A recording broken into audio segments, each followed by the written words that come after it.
Hi and I welcome you on concept talk. मैं हूं आर्यन सिंह। आज हम डिस्कस करेंगे सिटीजनशिप एक्ट 1955 के बारे में। मैंने इससे पहले सिटीजनशिप पर एक वीडियो बनाया है जिसमें कॉन्स्टिट्यूशन के अंदर आर्टिकल 5 से लेकर 11 तक सिटीजनशिप के बारे में क्या क्या प्रोविजंस हैं ये बताया है। उस वीडियो में मैंने बताया था कि कॉन्स्टिट्यूशन में जो आर्टिकल्स हैं सिटीजनशिप पर वो केवल ये बताते हैं कि कॉन्स्टिट्यूशन के लागू होने के दिन से कौन कौन लोग भारत के नागरिक होंगे। क्योंकि उस समय पार्टीशन हुआ था, इसीलिए काफ़ी ज़्यादा अमाउंट में लोग इंडिया से पाकिस्तान गए थे और पाकिस्तान से इंडिया आए थे। तो इसको डिसाइड करने के लिए कि कौन कौन इंडिया का सिटीजन होगा, आर्टिकल 5 से 11 तक पूरा विस्तार में बताया गया है, जिसे मैंने समझाने की पूरी कोशिश की थी। तो अगर आपने वो वीडियो नहीं देखी है तो प्लीज़ जाकर पहले वो वीडियो देख लीजिए, जिससे आपको समझने में कोई भी प्रॉब्लम ना हो। लिंक मैंने डिस्क्रिप्शन में दे दिया है। नाउ आज हम बात करेंगे सिटीजनशिप एक्ट 1955 के इम्पोर्टेंट सेक्शंस के बारे में।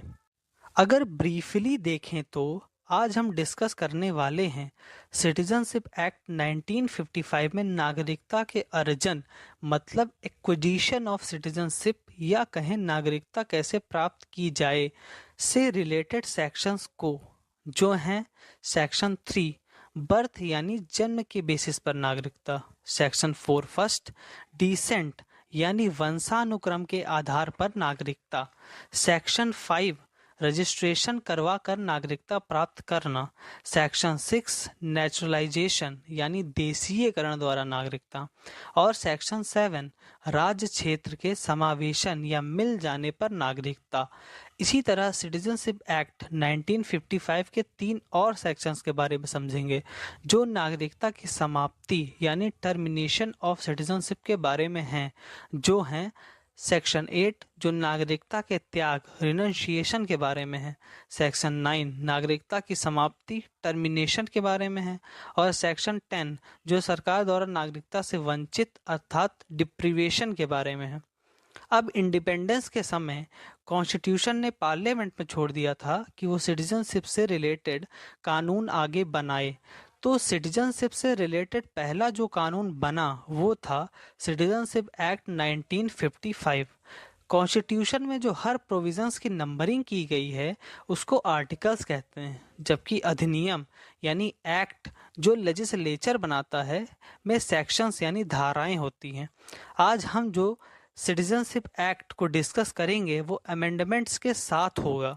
मतलब जब ये एक्ट 1955 में आया तो इसके कुछ सेक्शंस अलग थे जिन्हें टाइम टाइम पर संशोधित किया गया, जिसे सीएए कहते हैं। पहला सीएए 1985 में हुआ था। सिटीजनशिप अमेंडमेंट के बारे में हम नेक्स्ट वीडियो में विस्तार से समझेंगे और उस टाइम की स्थितियों को भी समझेंगे। आज के वीडियो में मैं आपको बताऊंगा कि जब 1955 में सिटीजनशिप एक्ट आया तो इसमें क्या प्रोविजंस थे और आज क्या हो गए हैं, और साथ ही इसमें चेंजेस किस अमेंडमेंट के द्वारा हुए। शुरू करने से पहले अगर आप इस चैनल पर नए हैं या आपने अभी तक इस चैनल को सब्सक्राइब नहीं किया है तो प्लीज़ सबसे पहले चैनल को सब्सक्राइब कर लीजिए और बेल आइकन जरूर से प्रेस कर दीजिए, जिससे नई वीडियो की नोटिफिकेशन आपको मिल सके। नाउ सिटीजनशिप एक्ट 1955 का सेक्शन 3 बर्थ से नागरिकता की बात करता है। मतलब ऐसे कौन कौन से लोगों को भारत की भूमि पर जन्म लेने पर भारत का सिटीजन समझ लिया जाएगा। इसके लिए कोई रजिस्ट्रेशन भी नहीं करवाना पड़ता है, केवल जन्म लेने पर नागरिकता मिल जाती है। एक सिद्धांत होता है यूस सोलाई का, जिसका मतलब है कि अगर कोई बच्चा किसी देश के भूभाग में पैदा होता है तो उसका उस देश की सिटीजनशिप पर पूरा हक है। 1955 में जब ये एक्ट आया था तो उस टाइम पर इस सेक्शंस में लिखा था कि अगर कोई बच्चा भारत के भूभाग पर पैदा होता तो उसे भारत की सिटीजनशिप का पूरा अधिकार है। लेकिन आने वाले टाइम में इन लीगल माइग्रेंट्स की समस्याओं ने भारत को लगातार परेशान किया, जिससे 1986 में इस एक्ट में अमेंडमेंट किया गया और ये जोड़ा गया कि अब से यानी 1/7/1987 से आगे अगर कोई बच्चा भारत में पैदा होता है तो उसको इंडियन सिटीजनशिप को लेने के लिए उसके माता या पिता में से कोई एक भारत का नागरिक होना चाहिए। ये नियम 1/7/1987 के पहले के लोगों के लिए लागू नहीं था, बल्कि 1/7/1987 से आगे पैदा हुए बच्चों के लिए था। दूसरा, माता या पिता में से कोई एक भारत का नागरिक होना चाहिए, जबकि दूसरे के बारे में कुछ नहीं बताया गया था। एक संशोधन 2003 में अटल बिहारी वाजपेयी की सरकार में हुआ, जो आज तक का सबसे बड़ा अमेंडमेंट इस एक्ट के बारे में था, जिसमें कई सारे सेक्शंस में संशोधन हुआ। सेक्शन 3 में भी संशोधन हुआ।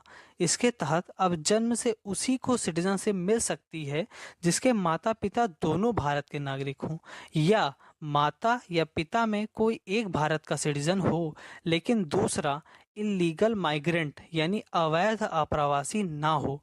सीएए 2019 के द्वारा इलीगल माइग्रेंट की डिफिनीशन को चेंज किया गया है और फिर से डिफाइन किया गया है। मैं फिर से इसको समझाता हूँ। सारे अमेंडमेंट के साथ सिटीजनशिप एक्ट 1955 का सेक्शन 3 अब के टाइम में इस फॉर्म में है कि कोई बच्चा इंडिया में पैदा हुआ है तो सिटीजनशिप के लिए 3 कैटेगरी हैं। पहली, 26/1/1950 के बाद और 1/7/1987 के पहले पैदा हुआ बच्चा इंडिया का सिटीजन होगा, चाहे उसके माँ बाप कहीं भी पैदा हुए हों। दूसरी कैटेगरी, 1/7/1987 को या उसके बाद और सिटीजनशिप अमेंडमेंट एक्ट 2003 के लागू होने से पहले कोई बच्चा अगर भारत में पैदा होगा तो वो इंडियन सिटीजन हो सकता है अगर उसके माँ बाप में से कोई एक भारत का सिटीजन हो। तीसरी कैटेगरी, सिटीजनशिप अमेंडमेंट एक्ट 2003 के लागू होने के बाद से जो भारत में पैदा होगा उसे इंडियन सिटीजन बनने के लिए उसके माता पिता दोनों भारत के नागरिक होने चाहिए, या कोई एक भारत का नागरिक हो लेकिन दूसरा इलीगल माइग्रेंट यानी अवैध आप्रवासी नहीं होना चाहिए। आई होप आपको सेक्शन 3 अच्छे से समझ आ गया होगा। अगर आप पेन और कॉपी लेकर बैठेंगे और नोट डाउन करते रहेंगे तो आपको और क्लियर हो जाएगा। आगे बढ़ते हैं सेक्शन 4 की तरफ, जो नागरिकता की प्राप्ति के ही बारे में है। इसे सिटीजनशिप बाय डिसेंट यानी वंशानुक्रम के आधार पर नागरिकता प्राप्त करना भी कहते हैं। 1955 में जब सिटीजनशिप एक्ट बना उस टाइम पर सेक्शन 4 में लिखा था कि अगर किसी बच्चे का पिता भारत का नागरिक है और वो बाहर रहता है, बच्चा भी विदेश में ही पैदा हुआ है, तो क्योंकि उसका पिता इंडिया का सिटीजन है तो वंश के अनुसार उसे भी भारत की नागरिकता का पूरा अधिकार राइट होगा। 1992 में जब तीसरा सिटीजनशिप अमेंडमेंट हुआ तो इस सेक्शन में चेंज किया गया। मांग ये उठ रही थी कि इस सेक्शन से मेल और फीमेल में इक्वालिटी तो तार तार हो जा रही है। अगर पिता का भारतीय नागरिक होने पर उसके बच्चे को वंश के बेस पर सिटीजनशिप मिल सकती है तो माँ के भारतीय नागरिक होने पर उसके बच्चे को क्यों नहीं मिल सकती। इसीलिए इस सेक्शन में चेंज किया गया और कहा गया कि अगर किसी बच्चे के माता पिता या माता भारत के नागरिक हैं और फॉरेन में रहते हैं, बच्चा भी फॉरेन में ही पैदा हुआ है, तो उस बच्चे को डिसेंट के बेसिस पर इंडिया की सिटीजनशिप मिल जाएगी। अब हम सेक्शन 4 फर्स्ट को अमेंडमेंट के साथ 2 कैटेगरी में बांटकर फिर से समझते हैं और ज़्यादा क्लियर हो जाएगा। पहली कैटेगरी, 26 जनवरी 1950 को या उसके बाद लेकिन 10 दिसंबर 1992 से पहले पैदा हुए बच्चे को भारत की नागरिकता मिल जाएगी अगर उसके फादर इंडियन सिटीजन हैं उसकी बर्थ के समय। दूसरी कैटेगरी, 10 दिसंबर 1992 को या उसके बाद पैदा हुए बच्चे को इंडियन सिटीजनशिप मिल सकती है अगर उसके पेरेंट्स या फादर या मदर इंडियन सिटीजन हैं उसकी बर्थ के समय। ये था सेक्शन 4 फर्स्ट। इसमें एक बात और नोट डाउन करने वाली है कि मान लीजिए किसी बच्चे का जन्म फॉरेन में हुआ है लेकिन वह इस कैटेगरी कैटेगरी में आता है तो उसे पूरा राइट है इंडिया की सिटीजनशिप पर, लेकिन उसके पेरेंट्स ने उस समय उसे वो जिस देश में रह रहे हैं वहाँ की सिटीजनशिप दिला दी। तो जब वो अपनी अडल्ट एज का हो जाएगा तो उसे 6 महीने के अंदर उस देश की सिटीजनशिप छोड़नी होगी अगर उसे इंडिया की सिटीजनशिप चाहिए, वरना 6 महीने बाद उसकी इंडिया की सिटीजनशिप पाने का चांस खुद ही खत्म हो जाएगा। इस सेक्शन के अंडर सिटीजनशिप प्राप्त करने के लिए रजिस्ट्रेशन यानी पंजीकरण भी करवाना पड़ता है, वो भी बर्थ के 1 साल के अंदर इंडियन एम्बेसी में। आई थिंक अब दोनों ही सेक्शंस को आप अच्छे से समझ गए होंगे। तो हम अब देखते हैं सेक्शन 5 को, जिसे सिटीजनशिप बाय रजिस्ट्रेशन भी कहते हैं, यानी पंजीकरण द्वारा नागरिकता कैसे मिल सकती है इस संबंध में बताता है।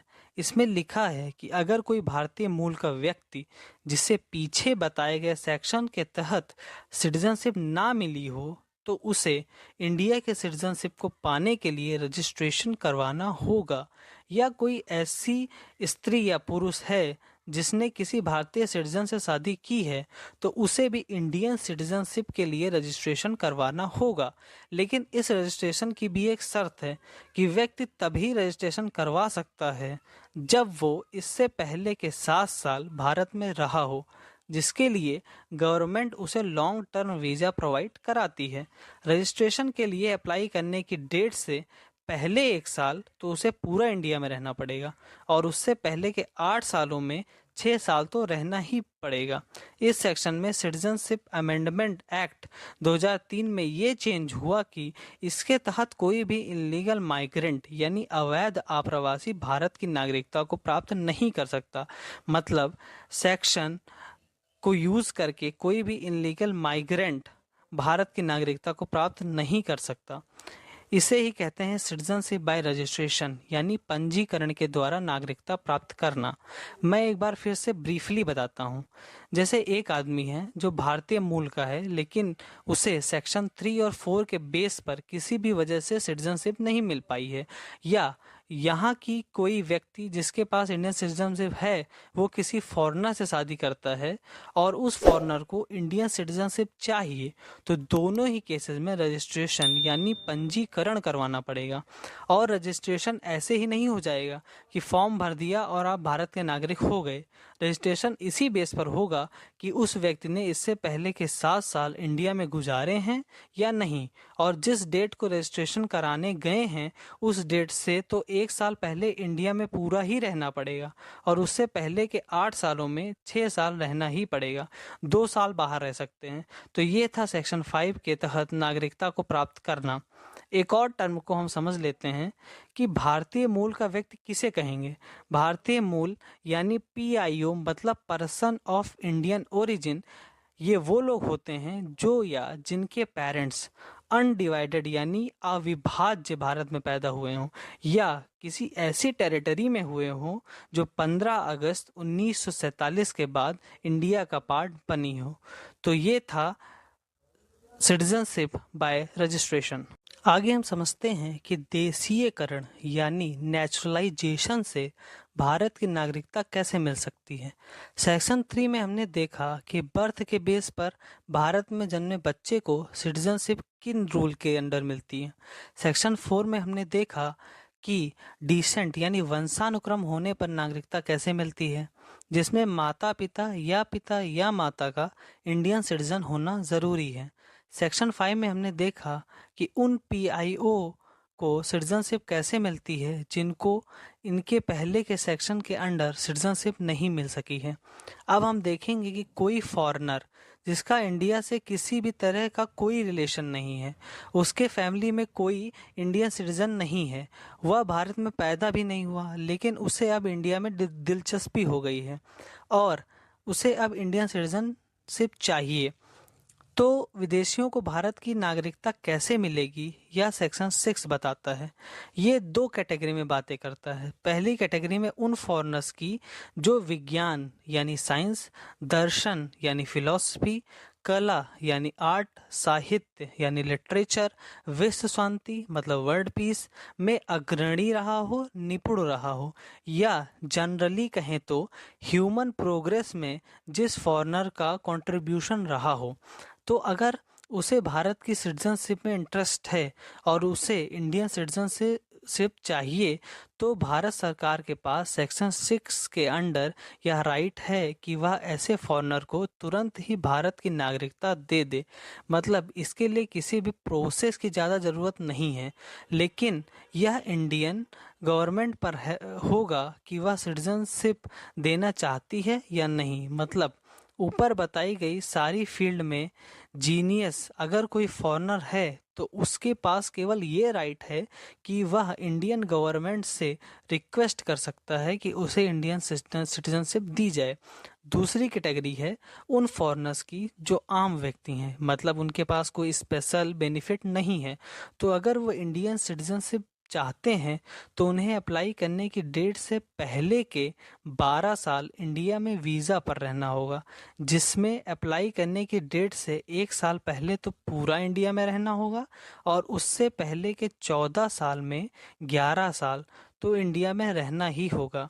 इसको ऐसे समझते हैं, मान लीजिए कोई फॉरेनर इंडिया की सिटीजनशिप चाहता है और वो आज यानी 8 जुलाई 2023 को अप्लाई करता है, तो उसकी एप्लीकेशन तभी मानी जाएगी जब वो पिछला पूरा साल मतलब 8 जुलाई 2022 से अब तक इंडिया में रहा हो और उससे पहले के 14 साल यानी 8 जुलाई 2008 से 8 जुलाई 2022 के बीच कम से कम 11 साल तो इंडिया में वीज़ा पर रहा हो। 1985 में जब पहला सीएए हुआ तो इस सेक्शन में एक नया क्लॉज जोड़ा गया सेक्शन 6A के नाम से, जिसमें असम अकॉर्ड यानी असम समझौते की 5th क्लॉज को लिख दिया गया था। असम अकॉर्ड के बारे में हम नेक्स्ट वीडियो में डिस्कस करेंगे, जिसमें हम सारे सीएए के बारे में और उस टाइम की परिस्थितियों के बारे में समझेंगे। अटल बिहारी वाजपेयी की सरकार ने जब सीएए 2023 करवाया था तो सेक्शन 6 में ये संशोधन करवा दिया था कि इसके तहत इन लीगल माइग्रेंट्स को सिटीजनशिप नहीं मिल सकती। तो ये था पूरा सेक्शन 6 के बारे में जो नेचुरलाइजेशन से सिटीजनशिप के बारे में बताता है। अब अगर कोई राज्य क्षेत्र भारत में भविष्य में मिल जाता है या भारत उसे जीत लेता है तो वहाँ के लोगों का क्या होगा? इस क्वेश्चन का आंसर देता है सेक्शन 7, जो सिटीजनशिप थ्रू इनकॉर्पोरेशन टेरिटरीज यानी किसी राज्य क्षेत्र के समावेशन से नागरिकता के बारे में बताता है। ये कहता है कि अगर भविष्य में कोई क्षेत्र भारत का हिस्सा बन जाता है और भारत उस पर अपना आधिपत्य स्थापित कर देता है तो सेंट्रल गवर्नमेंट के पास पूरा राइट होगा कि वह अधिसूचित आदेश जारी करके वहां रहने वाले लोगों को सीधे ही भारत की नागरिकता प्रोवाइड करा दे। इसे ही कहते हैं किसी राज्य क्षेत्र के विलय से प्राप्त नागरिकता। हिस्ट्री में इससे रिलेटेड कई सारे केसेस हुए हैं, जैसे 1961 में पुर्तगाल से गोवा और दमन दीव भारत का हिस्सा बने। 1962 में फ्रांस से पांडुचेरी भारत में मिल गया। 1975 में सिक्किम भारत का हिस्सा बन गया। तो अभी तक हमने डिस्कस किया कि सिटीजनशिप एक्ट 1955 में सेक्शन 3 से 7 तक क्या लिखा है और इसकी मदद से हम सिटीजनशिप की एक्विजिशन यानी प्राप्ति कैसे कर सकते हैं। अब हम समझेंगे कि किसी भारतीय नागरिक की नागरिकता का टर्मिनेशन यानी समाप्ति कैसे हो सकती है। आइए देखते हैं। सेक्शन 8 बहुत ही आसान है। ये कहता है कि अगर कोई इंडियन सिटीजन अपनी सिटीजनशिप को अपनी इच्छा से छोड़ना चाहता है तो वो छोड़ सकता है, लेकिन अगर उसने सिटीजनशिप छोड़ने की घोषणा किसी ऐसे टाइम पर की है जब इंडिया किसी वॉर यानी युद्ध में है तो तब तक उसकी सिटीजनशिप खत्म नहीं होगी जब तक सेंट्रल गवर्नमेंट उस पर आगे कोई निर्देश नहीं देती है। एक बात और याद रखने वाली है कि उस आदमी का भविष्य में अगर कोई बच्चा होता है तो वह इंडियन सिटीजन नहीं रहेगा, लेकिन अगर वो अडल्ट एज पा लेने पर के बाद पुनः भारत की नागरिकता के लिए 1 साल के अंदर अप्लाई करता है तो उसे इंडियन सिटीजनशिप मिल जाएगी। इसको समझना बहुत आसान था। आई होप आप समझ गए होंगे। आगे हम देखते हैं सेक्शन 9, जो कहता है कि मान लीजिए किसी इंडियन सिटीजन ने नेचुरलाइजेशन से, रजिस्ट्रेशन से या किसी और तरह से खुद की मर्जी से दूसरे देश की सिटीजनशिप ले ली है, या उसने 26 जनवरी 1950 के बाद और इस एक्ट के प्रारंभ यानी 1955 के बीच किसी दूसरे देश की सिटीजनशिप ले ली है अपनी इच्छा से, तो उसकी इंडिया की सिटीजनशिप खत्म हो जाएगी। ये सेक्शन भी डुअल सिटीजनशिप को ही प्रोहिबिट करता है। आर्टिकल 9 भी इसी संबंध में है कि भारत में डुअल सिटीजनशिप इलीगल है। सेक्शन 9 भी इसी बारे में है। इसका सीधा सा मतलब समझते हैं कि अगर आप इंडिया के सिटीजन हैं इस समय और आपने किसी और देश की सिटीजनशिप भी ले ली, तो आप इंडिया की सिटीजनशिप से हाथ धो बैठेंगे according to section 9 in citizenship act 1955। एक बात और है कि अगर उस आदमी ने दूसरे देश की सिटीजनशिप ऐसे टाइम में ली जब इंडिया किसी वॉर में इंगेज्ड है, तो जब तक सेंट्रल गवर्नमेंट इस पर आगे निर्देश नहीं देती है उसकी इंडियन सिटीजनशिप बरकरार रहेगी। लेकिन ये याद रखने वाली बात है कि ऐसा केवल वॉर यानी युद्ध के समय ही हो सकता है। लास्ट इम्पॉर्टेंट सेक्शन को देखते हैं जो सिटीजनशिप के लॉज से ही रिलेटेड है, जो है सेक्शन 10। ये बताता है कि इंडियन गवर्नमेंट आपकी सिटीजनशिप किन बेसिस पर छीन सकती है। इसमें सबसे ज़्यादा इम्पॉर्टेंट पॉइंट ये है कि इंडियन गवर्नमेंट कभी उन लोगों की सिटीजनशिप नहीं छीन सकती जिन्हें भारत की सिटीजनशिप बाय बर्थ यानी जन्म से मिली है अकॉर्डिंग टू सेक्शन 3। मतलब ऐसे लोगों की सिटीजनशिप कभी भी नहीं ख़त्म हो सकती, उसको सरकार भी नहीं छीन सकती जिन्हें जन्म के आधार पर भारत में नागरिकता मिली है। इंडियन गवर्नमेंट केवल उन लोगों की सिटीजनशिप छीन सकती है जो सेक्शन 6 के अकॉर्डिंग नेचुरलाइजेशन से सिटीजन बना है या रजिस्ट्रेशन से सिटीजन बना है, तो उसे इस बेसिस पर नागरिकता से वंचित कर दिया जाएगा। पहला, उसका रजिस्ट्रेशन या नेचुरलाइजेशन का सर्टिफिकेट फ्रॉड है और गलत उद्देश्य के लिए है। दूसरा, उसने काम से या बात से इंडिया के कॉन्स्टिट्यूशन के प्रति गलत धारणा और दुर्व्यवहार को प्रदर्शित किया है। तीसरा, उसने वॉर के टाइम में दुश्मन देश का किसी प्रकार से साथ दिया है और उस देश की मदद की है। चौथा, रजिस्ट्रेशन या नेचुरलाइजेशन के 5 साल के अंदर किसी देश में 2 साल या उससे ज़्यादा जेल में रहा है।